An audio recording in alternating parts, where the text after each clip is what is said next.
மதுரை பாலமேட்டில் காளைகளுக்கும் மாடுபிடி வீரர்களுக்கும் மருத்துவ பரிசோதனை நிறைவடைந்துள்ள நிலையில் சற்று நேரத்தில் உறுதிமொழி ஏற்கும் நிகழ்ச்சியுடன் ஜல்லிக்கட்டு தொடங்க உள்ளது.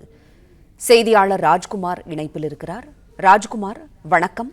சற்று நேரத்தில் தொடங்குகிறது பாலமேடு ஜல்லிக்கட்டு, விவரங்களை சொல்லுங்க.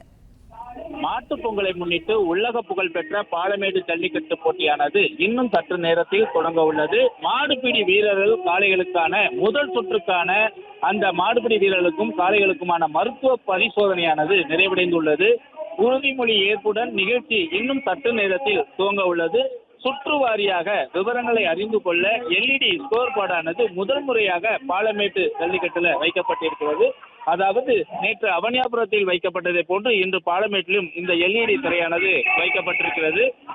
இந்த உலக புகழ்பெற்ற ஜல்லிக்கட்டு போட்டியில் மருத்துவ பரிசோதனை முதல் சுற்றுக்கு நிறைவடைந்த உடனே உறுதிமொழி ஏற்கவும் தயாராக மாடுபிடி வீரர்கள் உள்ளார்கள். ஒவ்வொரு சுற்றுக்கும் 50 வீரர்கள் களமிறங்க இருக்கிறார்கள்.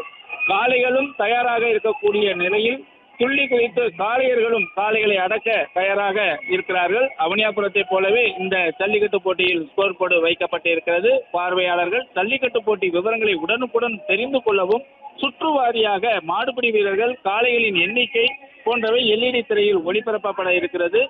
மாடுபிடி வீரர்கள் எத்தனை காளைகளை பிடித்துள்ளனர் போன்ற விவரங்களும் இந்த எல்இடி திரையில ஒளிபரப்பப்படும். இன்னும் சற்று நேரத்தில் இந்த உலக புகழ்பெற்ற பாலமேடு ஜல்லிக்கட்டு போட்டியானது துவங்க தயாராக உள்ளது. துணை முதல்வர் உதயநிதி ஸ்டாலின் அவர்கள் வந்து இந்த போட்டியை துவக்கி வைப்பதாக விழா கமிட்டியினரும் தெரிவித்துள்ளனர். பிளே ஸ்டோர் மற்றும் ஆப் ஸ்டோரில் இருந்து பாலிமர் செயலியை QR கோடு மூலம் பதிவிறக்கம் செய்யுங்கள்.